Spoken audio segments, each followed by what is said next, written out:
Hey Lazy Landladies, how are you? This is Ming and welcome back to my channel. I am so excited.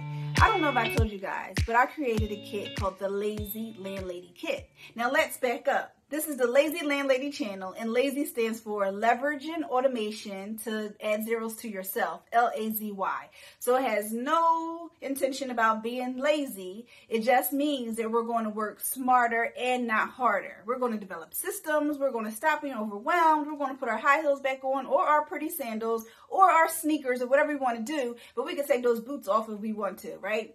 If we want to, and we're going to sit back and relax as much as possible while we use our brains to make our business better.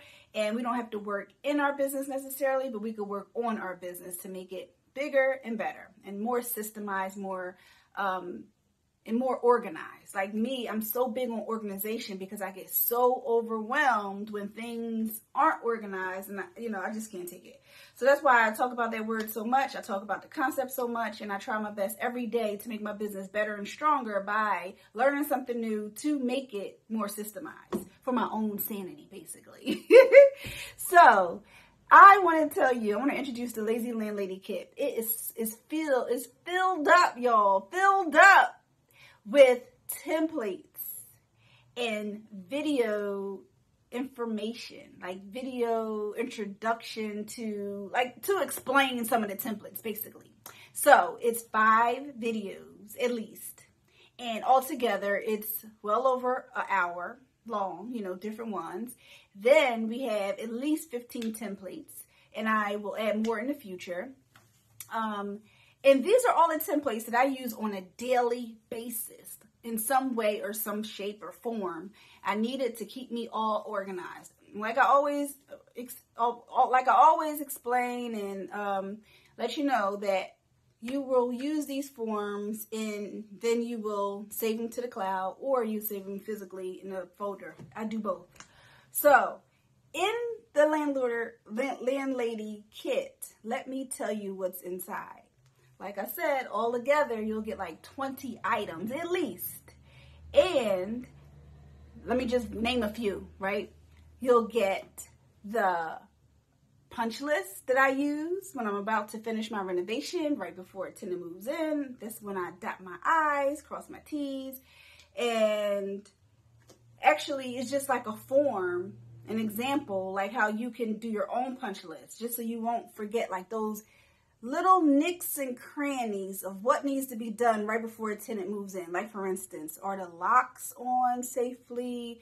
Did you wash the windows in the bedroom, the front bedroom? Did you sweep that floor? Did you get that pile of trash out the back bedroom? And I'm saying this after renovation, right before a tenant moves in, right before like an inspector comes to view the house. You want to make sure, and you don't know all these things unless you keep, a checklist. You could actually do it on your phone as well, like keep a notepad. But I'm the kind of girl that I like to erase, and I like, physical paper. So I just have like just a sample punch list in there.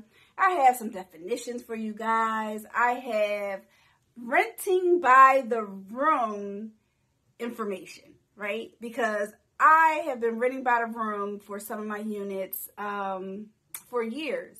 And so I have some knowledge about that, some tips and tricks of the trade.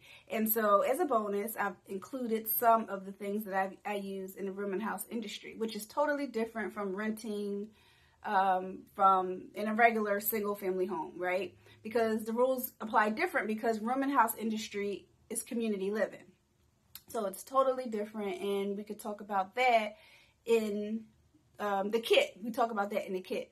I have in your lease addendum, not just one that I created, but I also have another one that another author created. I threw in there for you, which is multiple. So altogether, it's probably like 14 different ones. Then, and that's not including the other stuff, right?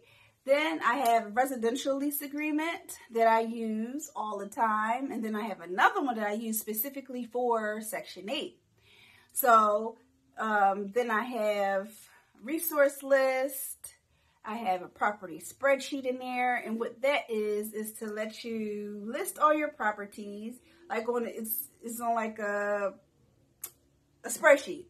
So as an example, how you list all your properties, and then you itemize or describe like what exactly was done and when it was done so that you could keep track. Like for instance, suppose you have 3 units. You can't remember what years the roof was done, right? You have to keep track of your own roof also. You can't remember when the HVAC system was changed. You can't remember when Mr. Fletcher did the cement. Like certain things you need to remember in certain houses. So it could get overwhelming the more units you have. So look at this Landlady Kit. Click the link at the bottom and see all the goodies that's in it. And it might benefit you in your business.